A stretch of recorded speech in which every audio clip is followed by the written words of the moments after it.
Welcome to the Average Nobody's Podcast, the ultimate home for wrestling enthusiasts, beer drinkers, movie quoters, and pop culture connoisseurs. Here are your hosts, Matt and Ryan. Hello, everybody, and welcome to the Average Nobody's Podcast. My name is Matt Vieira. And I was never given a name. But if I had to choose one, it would probably be Ryan Fogarty. Ryan, hello. Hello. How are we nice to doing? hear from you. What'd you say? It's nice to hear from you. It's nice to hear from you as well. I feel like we just never talk on the phone for hours at a time. Yeah, so today we're talking to each other via phone. We usually would do via Skype, but we have Skype issues. And actually, Ryan, you're not even using your own phone. So I'm not. I'm using Holly's phone. My phone, went to send a picture text message, which in 2017 is my phone was like, Ryan, we're not doing that today, all right? I know you want to be all hip with the kids and send the picture text message, but I am shutting it down right now. And my phone literally just shut down. That's it. I have no control. I can yell at the wind at this point. That's about it. It's the is that a good way of communication, yelling at the wind? It's not. So I yell, and then the wind. I think sound travels sound travels differently than I think it does. So it's actually a horrible way to communicate with people. No one's heard from me. I'm sure the search party's out. But it's funny because I was thinking of it. Like it happened around 3:00, so about a little over 6 hours. Okay.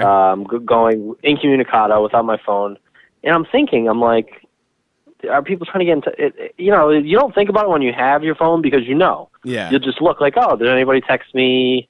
Is there anything happen on social media? But when you don't have it, it's like, I wonder if something happened. I wonder if somebody's trying to get in touch with me. And why would they? I mean, it's just a random Wednesday. I can't imagine they are. But you never know. You go through that. Like I don't have any way of communicating. It's like some random guy calling you up, being like, "Hey, listen, I have this $1 million. I'm just going to give away the first random number I call." And then Ryan's not answering. I have to go to the next person. I lost out.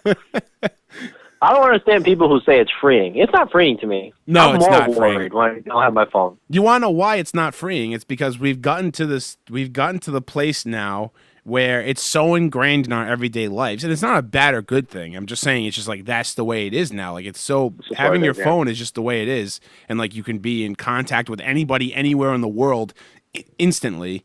So it like when you take that away, it's like what the hell? It's like if you woke up one day and like you couldn't see. Like you're just like I don't know what's happening now anymore. I can't see anything. But yeah, it's a miracle in your pocket, and when it's gone, it's not fun. It's not fun. Because then I'm like leaving the softball game. I'm like, well, I got to get in touch with Matt for the podcast, and I haven't talked to Holly, and I don't know what the score of the Red Sox game is, and I'm just like going through all these things that I usually just have in this one incredible machine, but thankfully Holly's machine is still working. So good. So that's what we're able to podcast today, and that's the most important thing, because today is actually the 40th episode of the Average Nobody's Podcast. Congratulations! I think we should. Yeah, we should congratulations. Say it. This is nice. Let's do it right now. I'll congratulate you, and then you congratulate me. Ryan, nice job. 40 episodes of the Average Nobody's Podcast. Pretty good. Congratulations. Pretty good. Hey, thank you, man. Congratulations to you. Thank you. I appreciate that. If we were a married couple, we would have been divorced a long time ago. That's just the modern age of life. Let's just pat ourselves on the back there for a second. So, hey, everybody listening, this is the Average Nobody's Podcast. You know what we're about. You know what we're doing. We're the Average Nobodies. You can find us on Twitter at Average Nobodies. You can find us on Facebook, facebook.com/Average Nobodies. Just search Average Nobodies. You'll find us. YouTube is /The Average Nobodies. Our written word blog, which is AverageNobodies.com. We put out trailer alerts for any new movie trailers. Ryan writes some fantastic articles about wrestling. So if you're a wrestling person, if you like pro wrestling like we do, go to the podcast. Go to the blog, AverageNobodies.com. It's pretty fantastic. Doesn't even have to be pro wrestling. If you just like wrestling things, yes. Bears, snakes. Yes, especially animals. Children. Yes. Yeah. Yes. We do all the wrestling. All the wrestling. Is that it for our little? Yeah. Oh, so let's go into the first segment because I want to get to the most important thing. We're going to be doing a pretty much, I'm assuming the majority of this podcast is going to be talking about the first episode of season 7 of Game of Thrones, which was Dragonstone. Yeah. We're going to be talking about that for our TV club. It's going to take up most of our podcasts until the season is over, and maybe probably after that as well. Game of Thrones is back. So let's go quickly. Let's do 2 segments. First one, people watching. So you had an interesting one this weekend. I did. So I went to the Red Sox game on Sunday afternoon. They had a doubleheader against the Yankees, and me and Mike D, a mutual friend of ours, not a great guy, but he's a friend, and the original game, we bought 10 games through the Red Sox to go to this game, and the game we went to on Sunday was originally scheduled for April 25th. Got rained out, so we went on Sunday, and it was... I love Fenway Park. I love going to games. I love baseball. I'm in the minority when I say that I watch almost every Red Sox game on TV. It's not boring to me. I just really enjoy baseball. I felt like I was in hell on Sunday. It was so hot, and I was so uncomfortable. It was so boring. They lost 3-0. They got 3 hits the whole game. It was just a really awful experience. And I've never ever been that it's the heat really kind of takes you out of it at that point. Yeah. Because we sit in the right field bleachers, and there's just no relief. Even a wind. I mean, unless there was somehow a negative temperature wind chill at that point, the wind is just hot. It feels like someone's like blowing hot air in your face when the wind blows. Yeah, it's not refreshing. It was not refreshing. It was tough. I mean, I still love it. We had a blast, but it was definitely my least favorite moment at Fenway, with a combination of the temperature and the game just being boring as hell. Yeah. But with that said, did get some primo people watching time in. And by far the most interesting, it was about 3 rows ahead of us. And it was during, if anyone's ever been to Fenway Park, and it's kind of happens at most baseball stadiums, but they do like Take Me Out to the Ball Game, right. 7th inning stretch, yeah. That type of thing. So everyone's standing, everyone's having a good time, slapping hands, and root for the Red Sox. That's how they do it there. And all of a sudden, my eyes are just drawn to this man and woman who are sitting, not partaking in Take Me Out to the Ball Game, not trying to get the rally caps going. We're losing at this point. But not only are they sitting, the man is just rubbing this woman's back. Like a full-out back rub. And I'm looking around. Nobody else is noticing. Everyone else is slapping high fives, and I just felt like I was almost in like this demented, really hot version of the Twilight Zone, where a guy takes his girlfriend or wife, whatever they were. I don't know. I didn't talk to them, but I got to imagine that's girlfriend, right? I mean, yeah, that's a girlfriend move. I mean, that's something where like she's like, "Sweetie, it's hot. It's back rub time. I agreed to go to the game with you." And then he's like, "All right, back rub time. That's it. I gotta pull out my big guns. You can only do so much in this crowd of 37,000 people." So that was, he was trying to save the day. I don't know if he did. It wasn't I found myself judging the back rub at that point. Yeah, because what can you do at that point, really? It's gonna happen whether you want it to anyway, and you're not moving because it's too hot to move. And I can't look away. Yes, obviously. I'd give the back rub, if I'm grading it 1 out of 10, I'm giving it a 4. Oh, yeah? 4? Okay. Bad back rub. One hand, no effort. I don't blame him because it was hot. Yeah. But, if you're going for the back rub, I mean, if you're going to go through the motion and the effort of a back rub, you got to commit. I think you need to give it a little more than that. Yeah. And I wasn't impressed. I don't think she was impressed. I wouldn't be surprised if they never spend time together again. Yeah. Now, don't get me wrong. Like, I'm not against PDA. I'm not against it. Like, I'm not a prude here. Like, it's fine. You're gonna do what you're gonna do. If the mood hits you just right, I mean, whatever. But a back rub is a little extreme to be doing out in public. Just like, and I saw the Snapchat you sent me. It was an odd back rub. It was like a petting. It was more like a petting motion. Yeah. But it was very deliberate. He was rubbing her back, but also like calling her a good girl, but in an animalistic sense. Yes. Like if I rub Bumble's butt, I call him, he's a good boy. But it had that aspect to it, which made me feel a little more uncomfortable than a normal back rub. Sure, granted. But Maybe it was a mirage. I mean, maybe it was just so hot that day. It was just a mirage. I actually thought about that after. I'm like, did I see that? Because literally no one else was reacting around me.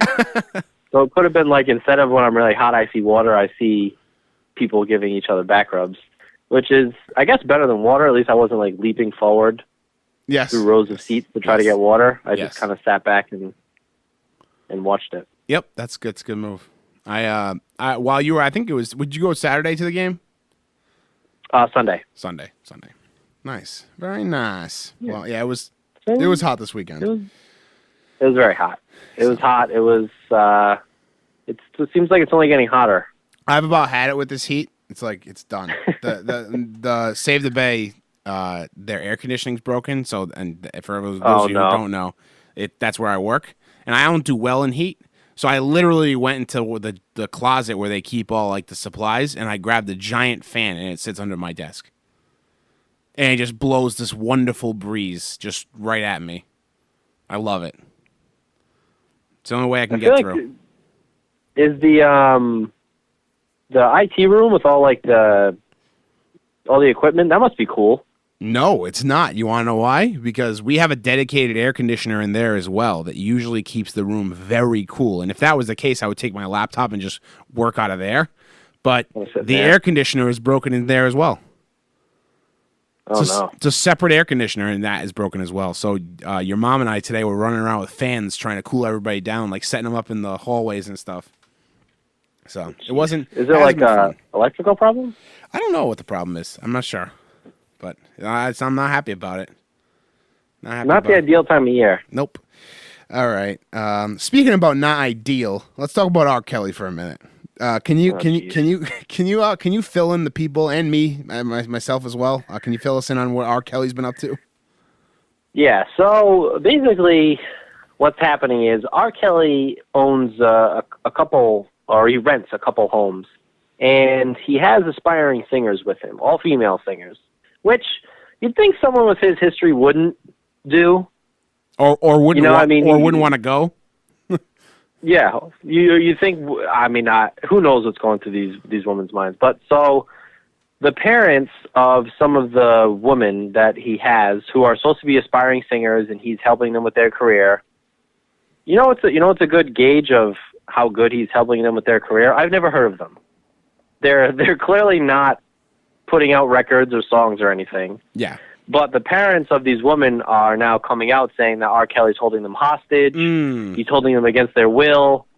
And there were 3 women who used to be like assistants or they were in like R. Kelly's inner circle, who were saying not only is he like dictating their everyday lives, he's filming them having sex. Oh my God. Which is eerily similar to the charges he had against him when he was like pissing on the girls and stuff. Yeah, child porn charges. Not great. So it's kind of hard. Like, I don't necessarily want to jump to a conclusion, but there's only so many times you can show me who you are before I eventually say, okay, that's who you are. Like, I mean, are we just going to really keep defending him because we like his music? I don't. Yeah. Like, if this was anyone else, this guy would be in jail. Oh yeah, totally. Or at least arrested. Yeah. And also, if it was anybody else too, we would kind of be like, okay, well, what's this sicko up to? Like, let's investigate. But no. R. Kelly's been pinpointed doing this type of shit before. Like, this is not right. This is a tiger doesn't change his stripes type of situation. There's really no investigative needed. Let's just take everybody's word for it and be like, yeah, R. Kelly's probably, this is a cult, and R. Kelly's filming people having sex, and he's not trying to help these girls. No, he's using his celebrity to his advantage. Yeah. And I can absolutely see how these girls would be brainwashed by like, oh, it's R. Kelly. Yeah. He's a name. He knows people in the industry and the business. Yeah. So, and I mean, I can't imagine what is actually happening in these, when he's with them. But I don't know. I mean, not the best look again for I mean, it's kind of, for me, I'm going to believe the parents of the people. I mean, and one of the hostages, I mean, they call them hostages, but she released a video saying like she's fine and that her father is actually the one who arranged to have her go live with R. Kelly, which I believe, like, because supposedly this girl who spoke out, she met him backstage at a concert. And then they had been in touch, and he was saying that, hey, like, if you're trying to be an aspiring singer, I can help you. So maybe in the father's vantage point, he's I don't know. Again, this is someone who has child porn charges against him. Yep. This is someone who's been this way for a long time, but putting that aside, I mean, I can see the father just saying, okay, like, look, this is my daughter's dream. R. Kelly's a household name. He probably does know the people he says he knows. Maybe he'll help. But to have them go live with him, yeah. I mean, I don't know. I mean, it's easy to be judgmental after the fact, but Jesus, like, look at what you're doing here. It's funny because, like, look, sorry, no. Finish what you're saying. No, but I mean, it's not like you're just going to have someone live with like just this great guy who, even if he's not a great guy, maybe he's undercover a bad guy. Okay, well, you don't know that up front. You know R. Kelly is into these certain really terrible things. Yeah. And that's who he is. And he's gotten off on it before. So, like, he had these charges against him, and then they dropped it, and he got free, and he's a celebrity. Why is he not going to think he can do it again? Yeah, he obviously he can. He can and he is. He thinks he can, and he is. My first reaction to the video being released of the girl saying she's fine is just I was laughing because like this is like that's not the best way to prove that you're not keeping these girls hostage in like a cult situation.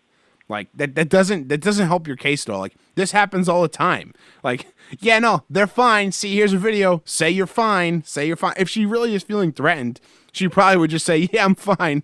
Like, it's fine. Everything's great over here. R. Kelly's not peeing on us and filming us having sex or anything. It's great. Everything's fine. Don't send help. Please don't send help.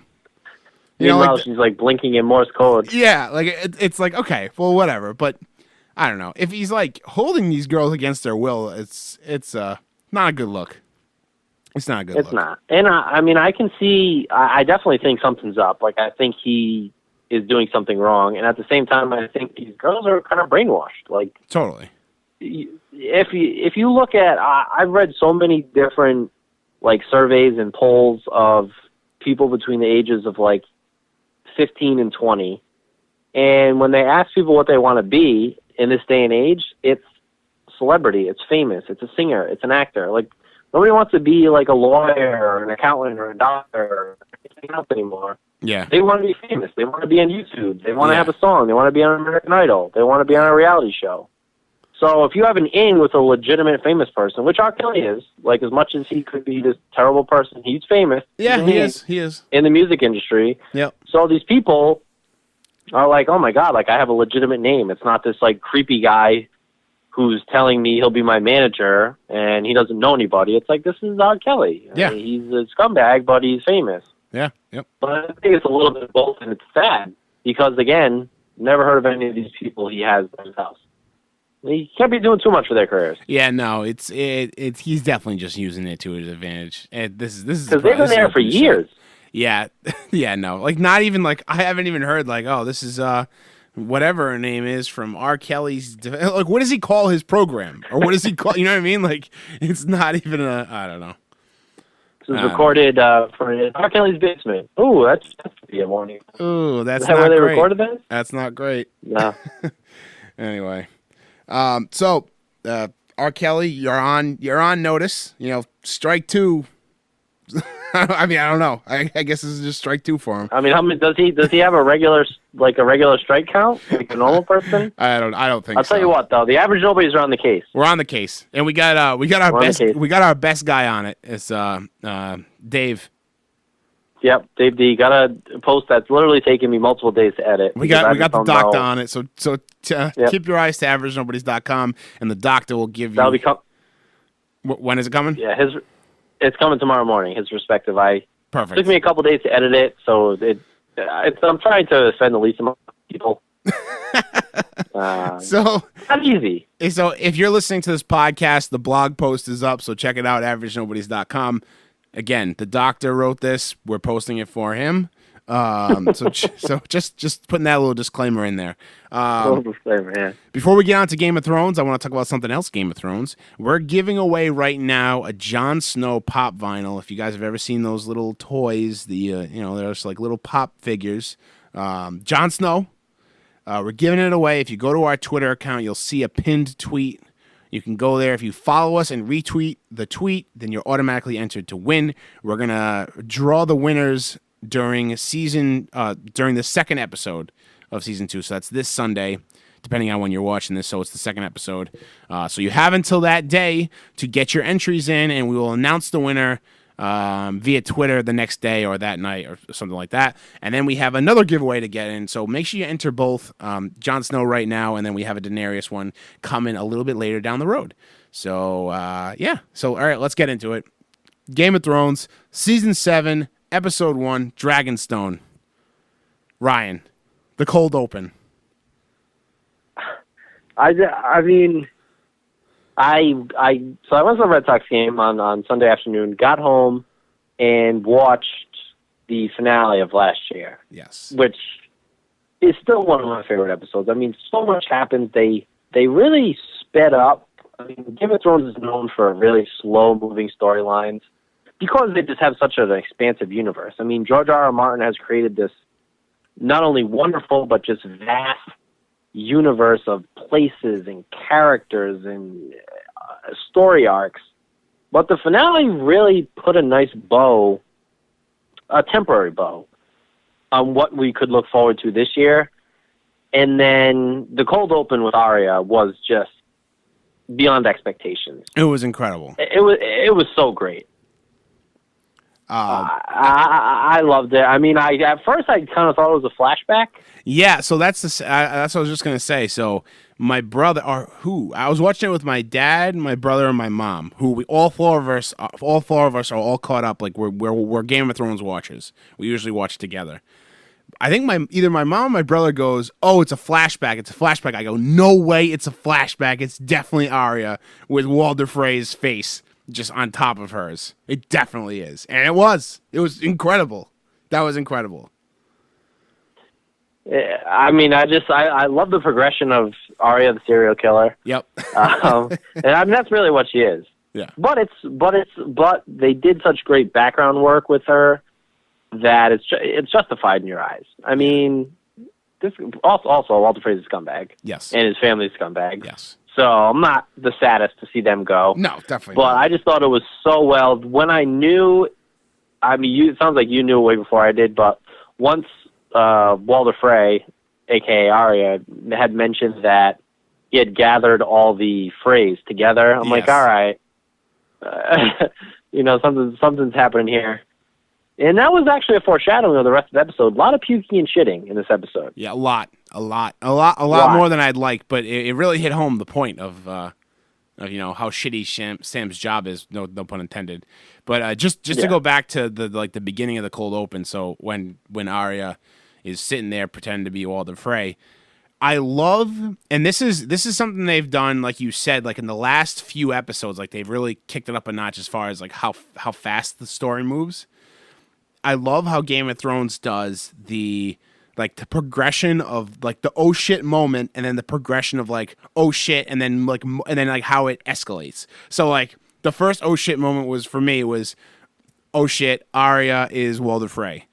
And then I was like, what is she doing as Walder Frey? Like, what is she going to accomplish? And then the gathering of all the Freys. And I was like, oh, she's going to kill all of them. She's definitely going to kill all these guys. And then the next moment was, she's definitely poisoning all of them. Because I was trying to think of, like, how is she going to get to all of them? Like, she's you know what I mean? Like, how is she going to possibly kill all of them with just her? Like, just on her own. And she's super smart. She poisoned the wine.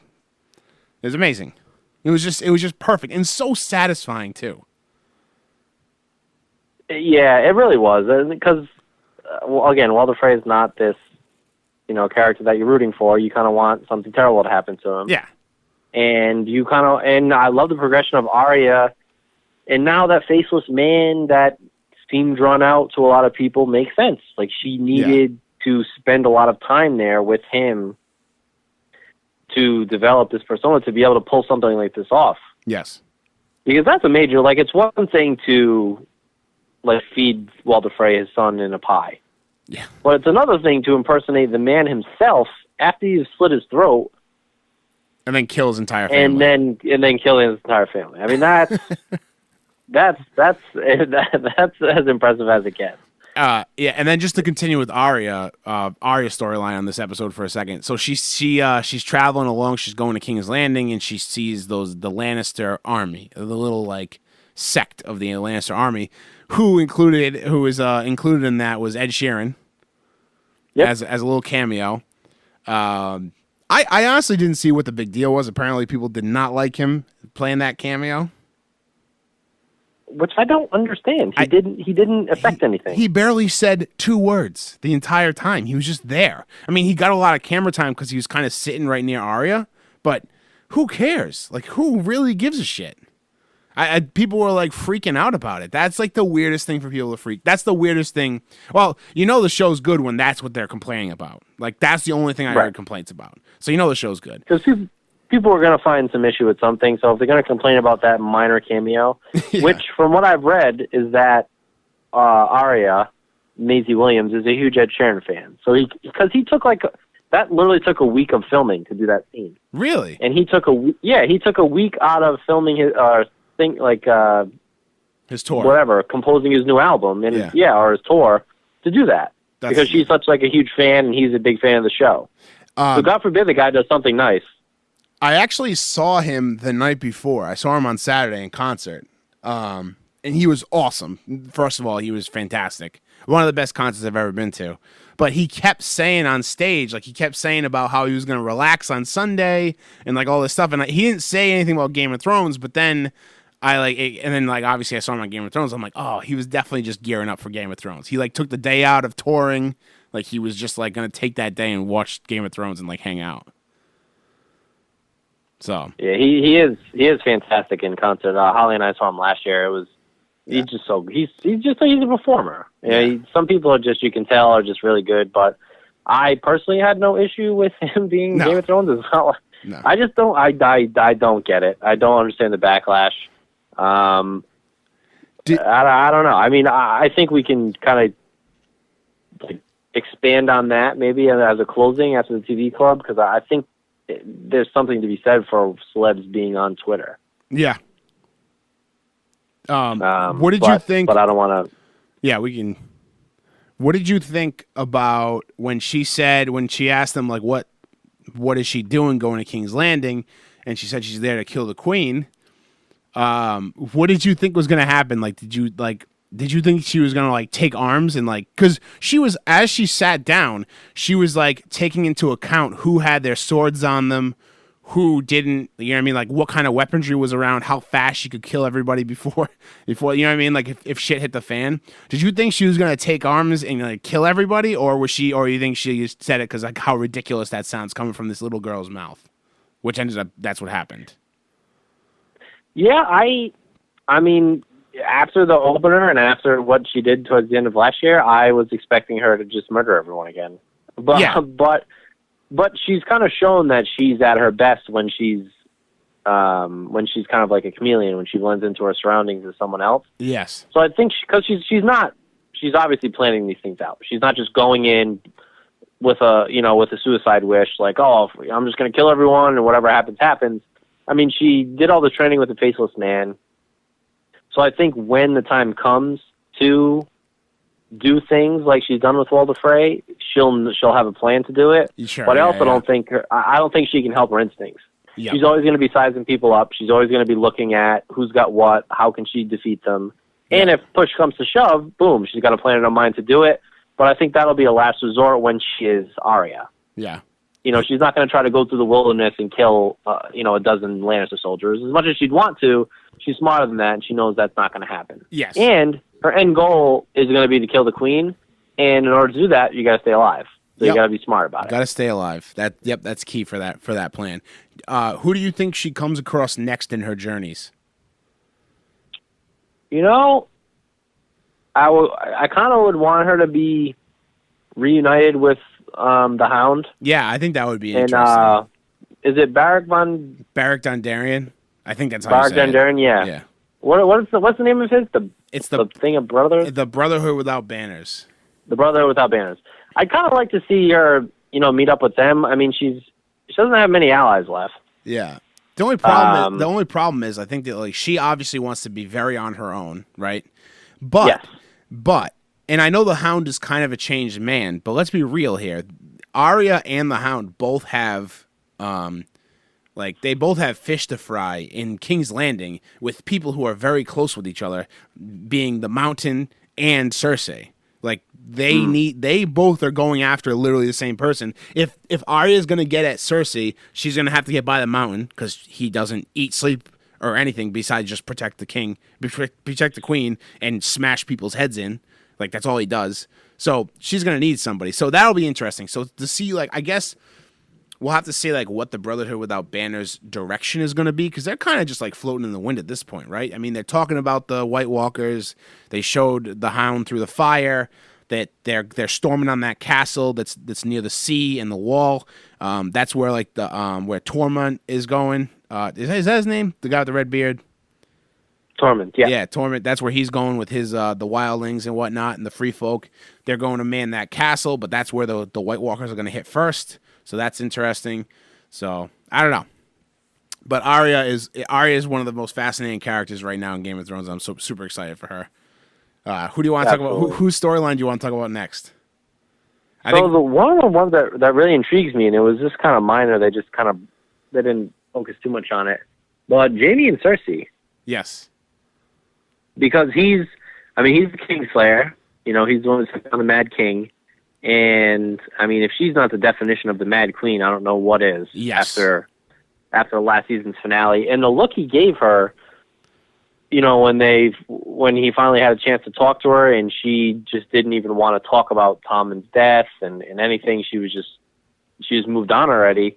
He almost gave her a look as if like, am I going to have to be the one to take you down? Yeah, like, he clearly doesn't want to. I mean, he loves her and all that, and it's his sister in a very unfortunate way, the way that they have a relationship. But yep. He definitely gave a look of like, I've taken down people who've gone mad before, and it's not hard to go mad with power, and he knows it. And I think if he thinks it's for the best of, the Lannisters and for King's Landing, then he might do it. I mean, that still might be a ways away, but that look he gave her, I thought it was really, really interesting. Yeah, absolutely. I think he's definitely thinking about it, number one. But like right now, sir, it's like she's going mad. She just sees red. Like she just wants to kill everybody that's ever wronged her. Yep. She's on the warpath. It doesn't matter to her anymore. She said it. They're the only Lannisters left. They're the only ones that matter. It doesn't, like, they have no legacy left.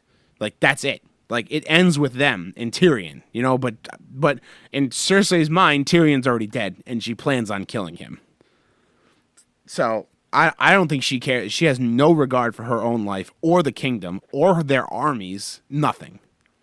Like, she is just seeing red, she wants everybody dead, and she's gonna pull out all the stops. You already saw what she could do at the season finale last year, so. Yeah.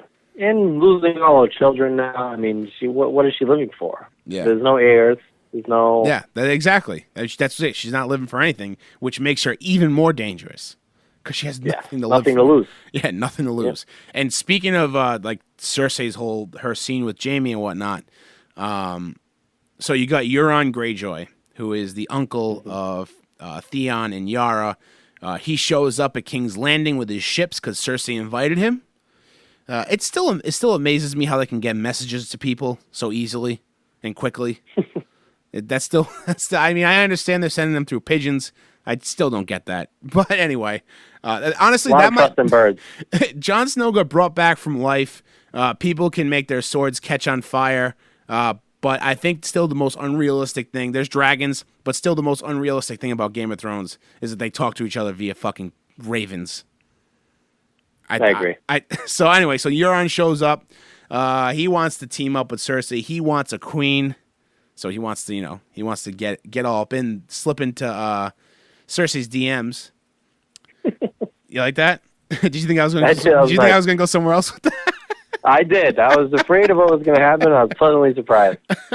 I'm not the mad podcaster just yet. But Euron, so Euron settles and he's like, I can make you trust me. I'll bring you a prize.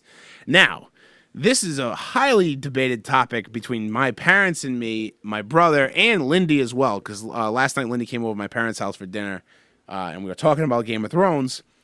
And so what do you think the gift is going to be that Euron brings back to Cersei? I think it's going to be Tyrion. See, I disagree with you. I disagree. Okay. Explain to me, just explain your why it would be Tyrion, and then I'll give you my view. I mean, I think it has to be something that Cersei badly wants. I think Euron senses how much she hates Tyrion, how much she wants him dead. And from everything I've read about the Euron character and read interviews with the actor who's playing him, he really is supposed to be this demented, like Ramsay on steroids type of character. Yeah. And, I mean, Daenerys and Tyrion and company are making their way there. I mean, as far as if they're going to follow the suit of Daenerys storylines of the past, then Tyrion's not going to be there till, like, the series finale. So that might not work because she moves like molasses. But I don't know. I mean, I immediately jumped to that. It's like, because I'm like, it has to be something important. It has to be something that's going to leave an impression on her. Yeah. If they're going to join forces. So I immediately jumped to Tyrion. And I honestly never really came up with a plan B. So that's why I thought Tyrion. What are your thoughts on it? See, I mean, it's not that I think Tyrion's a bad choice, because I think that makes total sense, right? I mean, it does. It makes total sense. Like, I don't think she wants anybody's head on a spike more right now than Tyrion. So that makes total sense. But like, he's the hand of the king, the hand of the queen. Daenerys' first mate. What is it? Hand of the king, hand of the queen. That's what it is, right? His position with Daenerys. He's hand of the queen. He's very close with Daenerys. Like, he's protected by 3 dragons.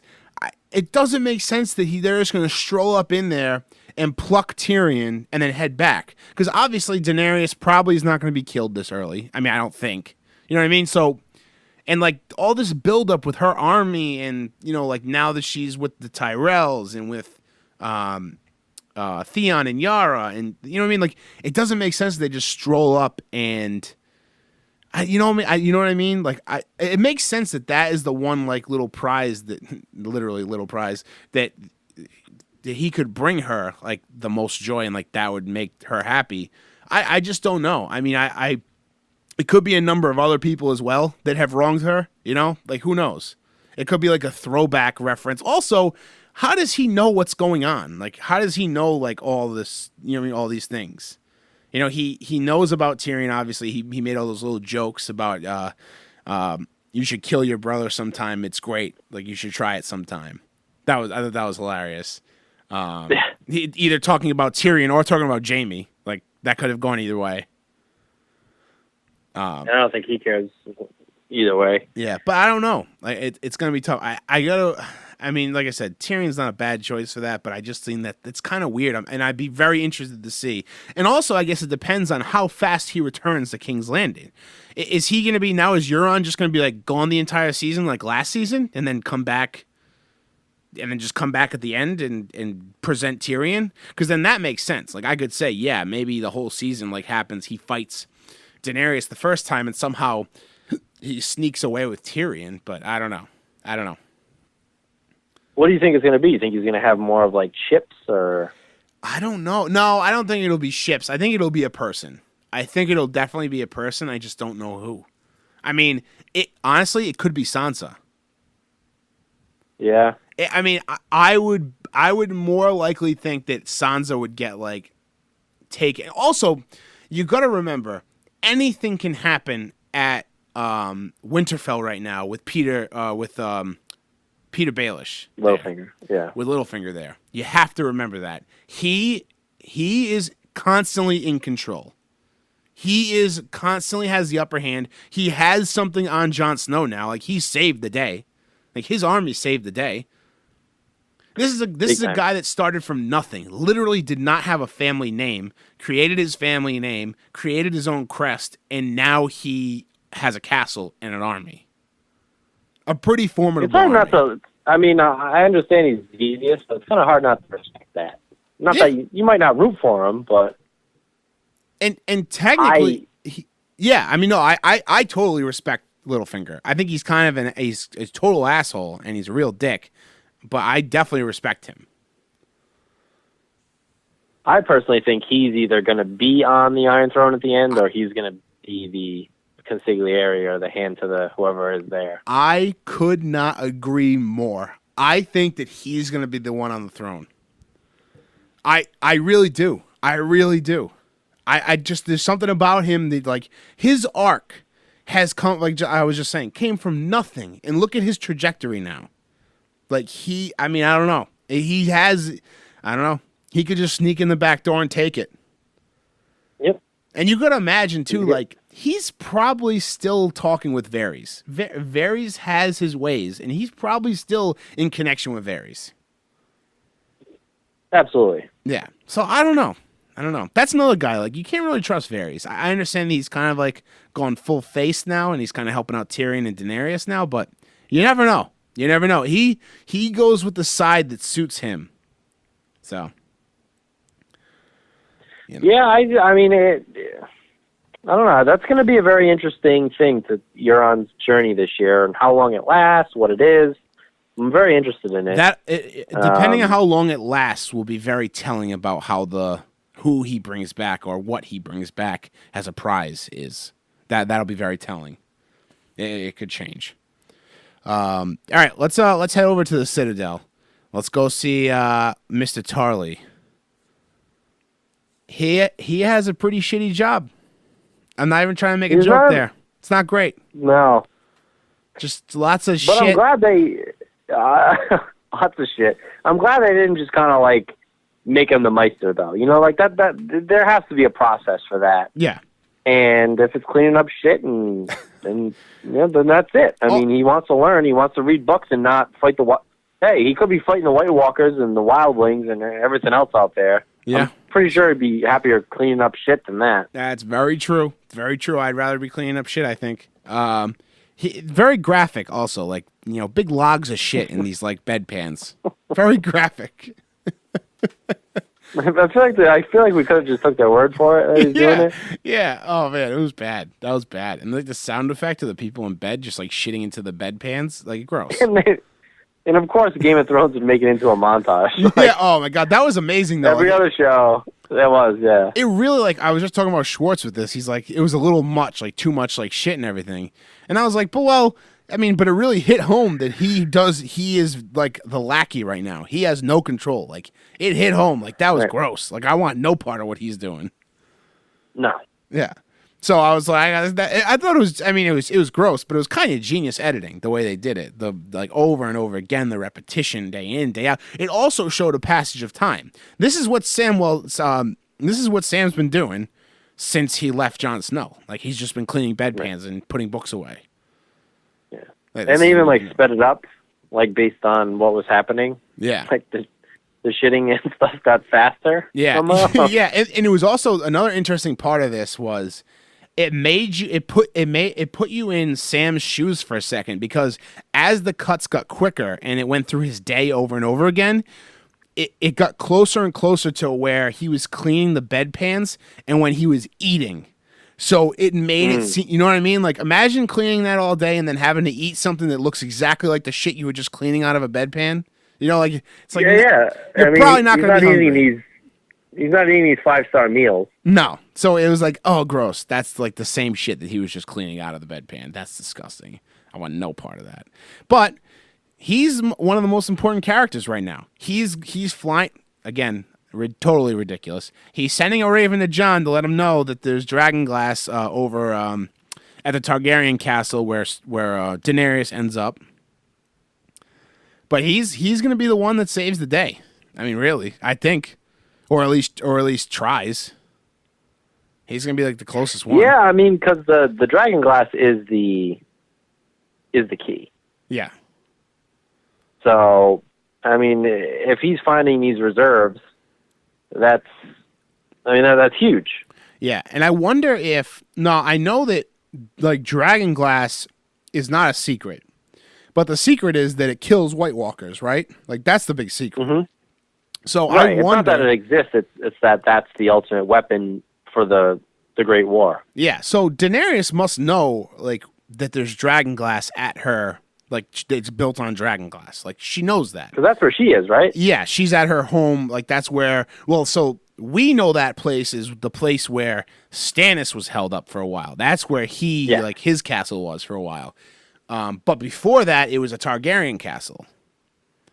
And I believe that it was after the Mad King got killed. I believe it was given to Stannis by his brother. I believe that's how it worked. I believe that's how it went. I don't know for sure, but that's where Stannis was because we recognized the war room where that table was, where Stannis was, and all that junk. But there was also another interesting thing that a little connection, and I was talking to my brother and Lindy about it.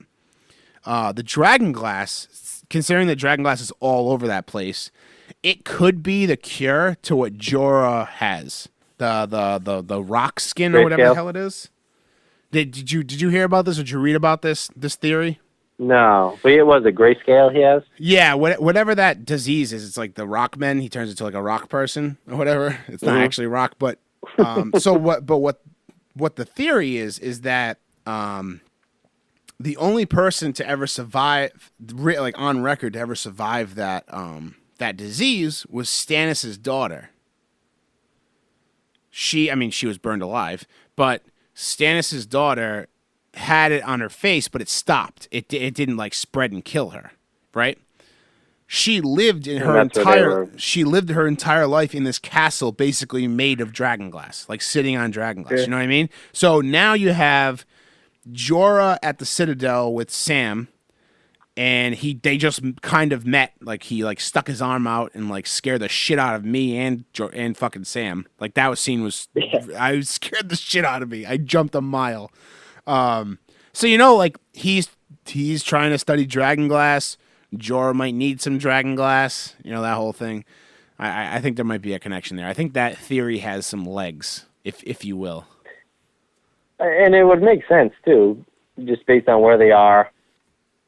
And, like, his relationship to Daenerys. And, I mean, they clearly showed him in the cell in the premiere for a reason. Like, he's going to be a part of this season. Totally. So. Yeah. And will he ever get back to Daenerys? He wants to. I mean, I don't know if he wants to necessarily. I mean, he would probably prefer to get back to her, but he wants to make sure before he's gone, he's helping her in any way he can. Oh, definitely. Which is admirable. Yeah, absolutely. I think that he hopefully will get cured. And I hope he will like either die fighting for her or something, like help her out. That would be a good ending for him. I think. He still has he has a pennant. What do you call it? Like he has a penance to do or something. Like he has. I mean, he still has to get back in the good graces of Daenerys. Yeah. Because he kind of was almost gonna have her poisoned. He was a little spy for her against her. Anyway. Yeah, she's not going to forget that. Nope, not quickly. So I guess, is there anything really you want to cover? Do you want to talk about our favorite scenes?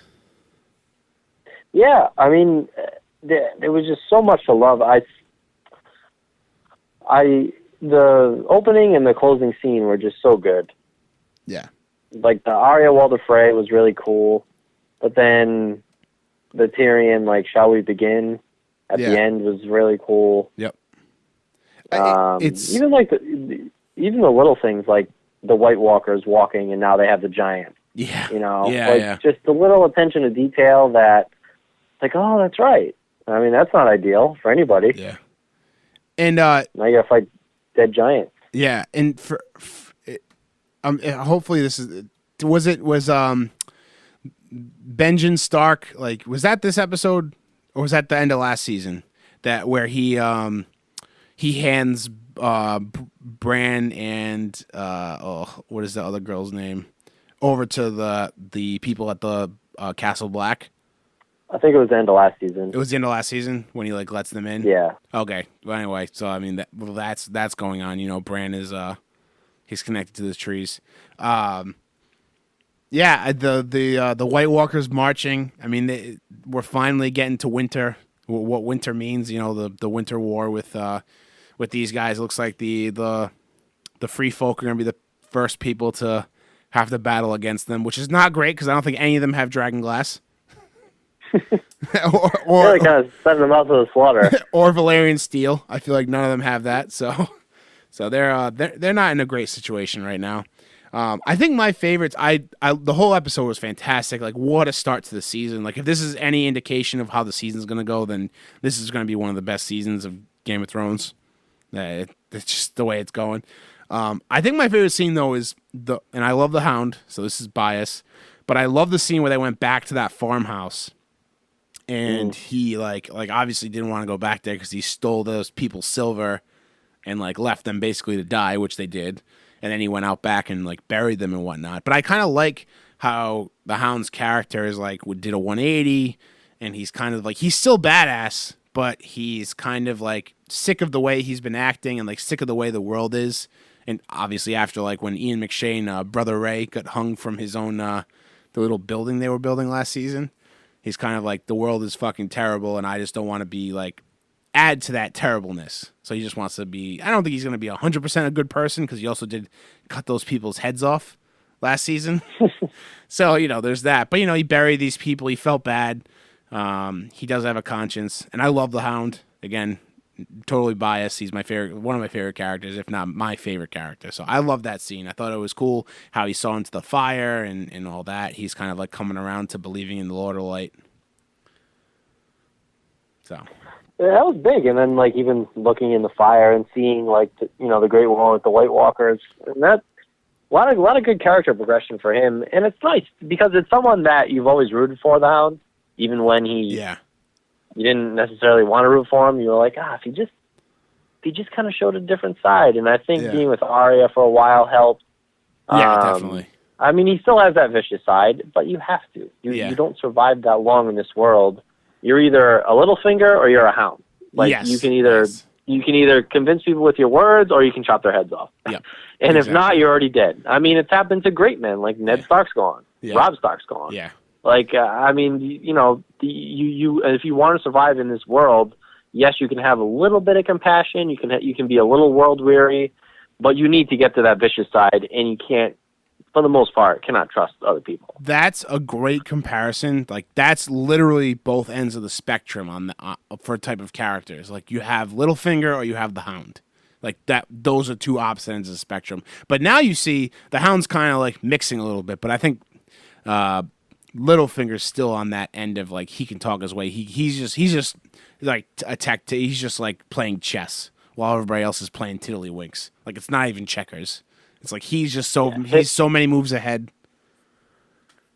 So his skill set is definitely more valuable. I can't wait to see what comes of this season for him. I'm so excited. I'm so glad you share my opinion that he could really like there's a legitimate shot that he ends up on the Iron Throne.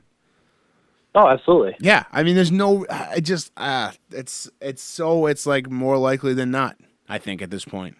So it's interesting. What do you know? What? Let me look it up right now. Do you know what the name of the second episode is? Yes, I saw it today. It was another one word. I'm gonna look it up right now as well. I think it's the name of. Let's see. It's the name of where Danny is. Oh, let me look it up. That's gonna be really interesting to see, like Danny. Like Danny go back. I'm sorry, it's Stormborn. Stormborn. Okay, so maybe a heavy Daenerys Targaryen episode. I think it is because if you look at like all the photos. Yeah, I'm looking at them right now. It's it's them planning. It's Daenerys and Tyrion. Yeah. Awesome! I can't wait. And this week's already half done. We're halfway through the week. That means we're only 4 days away from the next episode of Thrones. And that's her one of her names, right? Stormborn? Yeah. Yes. Yeah. She has like 1,000 names. Let's see. So Wednesday, Thursday, Friday, Saturday. Only 4 more nights. 4 more sleeps until Game of Thrones. Can't 4 wait. more sleeps. 4 more slumbers. I'm going to sleep outside, just like the Hound would, and I'm going to eat raw rabbit. It's a good move. It's actually hot, so it's probably nice and cool out at night. Keep yourself cool. Hopefully my neighbors don't mind. Yeah, probably not. I sleep in the nude, so I'm sure it'll be okay. Oh, God. Oh, the police have been called. So you want to talk about the Ed Sheeran little thing at the end? The little Yeah. So I mean, what's your take on him leaving celebrities Twitter? being on? Yeah. I mean, I don't blame him because God knows what insane. I mean, we see it. We see it when we look at today. I did an insane Instagram comments for Olivia Culpo, who is not on the level of an Ed Sheeran. You know, I mean, she's famous. She was Miss USA and all Miss that Universe. stuff. But Miss Universe. But she's getting these type of comments, and I know it's different for a woman because people just have to go the deranged route right away. Yeah. But for an Ed Sheeran who literally, what's the point of being on Twitter? You're not checking your notifications. Yeah, no, you can't possibly. Yeah, there's really no. The thing is, if you're a famous person like that and you're on social media, you have to know what comes with it. You have to. You can't delete your. I mean, and he hasn't come out and said he deleted his account because he was getting harassed because of Game of Thrones. I think we can all just kind of infer that, but. You got to know what's coming. You can't be a celebrity that's that famous and not realize that you're gonna get some fucking weirdos coming out of the woodwork, and also a lot of hateful people just spewing garbage at you. You just have to know that. You have to go in being ready for that. I personally wouldn't have one. There's no way I would. There's no way. Why, as a famous person that's probably getting his picture taken when he steps out to get a coffee, why would you want access for more people to be in contact with you?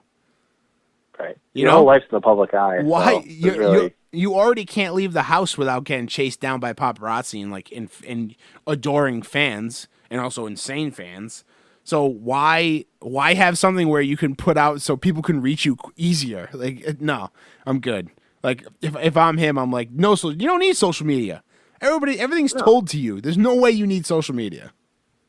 Right, you have a publicist, you have people who are telling you what's going on. If you can use your celebrity for good, people want to meet you or whatever, it's going to get to you. You don't need to be on Twitter or Facebook for that. No, you don't.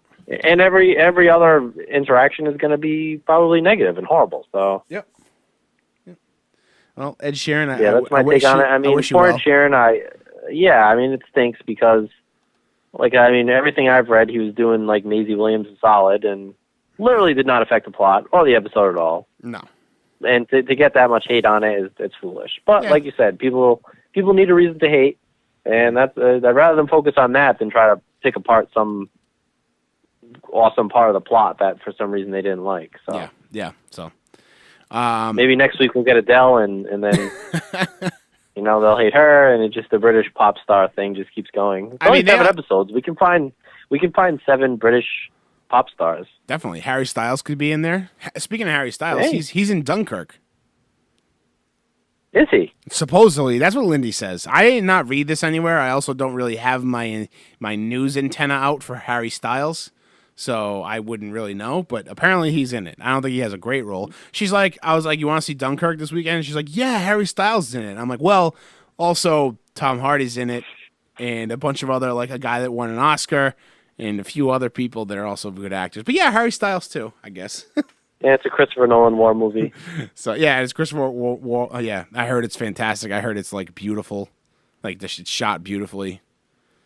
So it's a masterpiece. I'm sure. I can't wait to watch it. We'll be talking about that soon. Yes, definitely. So for those of you guys out there, that's it for TV Club. So just a reminder, we're doing a giveaway of a Jon Snow bobblehead. So if you're excited for Game of Thrones and you like Game of Thrones stuff, then this bobblehead, I'm looking at it right now. It's handsome little Jon Snow. Giving him away. Go over to our Twitter account, @AverageNobodies. It's a pinned tweet. All you have to do is follow us and retweet that tweet, and you'll automatically be entered to win. We're going to be doing another giveaway of a Daenerys Targaryen pop vinyl later in the season, so stay tuned to our Twitter for that. So follow us there anyway. And on Facebook, at Average Nobodies, youtube.com/The Average Nobodies, the blog, AverageNobodies.com. Again, we're going to be putting out Dave, the doctor's post for R. Kelly. That's going to be going out tomorrow. So if you're listening to this, that means it's already out. So there's a good possibility that our website has already been shut down. So if not, by multiple law enforcement units, yeah. So go ahead and go to AverageNobodies.com and wish us well. That post will be up. So that's it, Ryan. I think that, the majority of this episode we talked about Game of Thrones, but I got a feeling that's what's gonna be the rest of this, or at least 7 more podcasts. Well, I guess 6 more podcasts now, which is really sad. It's going to go by so quick. Yeah. So, but when it's that good, I mean, when you have this much to talk about, when you have this many really cool storylines, I'm all right with it. I think the listeners will be okay with it too. Yeah. And if they're not, then like I always say, you can go to hell. If they keep with this pace, I'm going to be very satisfied with the season. Very satisfied. Absolutely. So, all right, Ryan. Well, thank you very much. You listeners out there, we really appreciate you guys listening to the podcast. So if you like the podcast and you listened all the way to this part, please hit us up on Twitter. Tell us you listened. Tell us you made it this far. Tell us you loved the podcast. Tell us you hated it. Go over to iTunes. Leave us a review. It only takes you about 10 seconds, but it really helps us out a lot. It helps us get found by other people. So we want to grow this podcast as much as we can. This is episode 40. We're hoping by episode 100 we're household names. Right? We want to be household names. And we're actually... Oh, absolutely. I want to be in someone's household while they're sleeping. We're just going to, once we hit episode 100, what we're trying to say is we're just going to randomly break into people's houses and set up the podcast and just start podcasting. It could be a new trend. It could be a new trend. It could also be the end. It could be the end. It could be the end.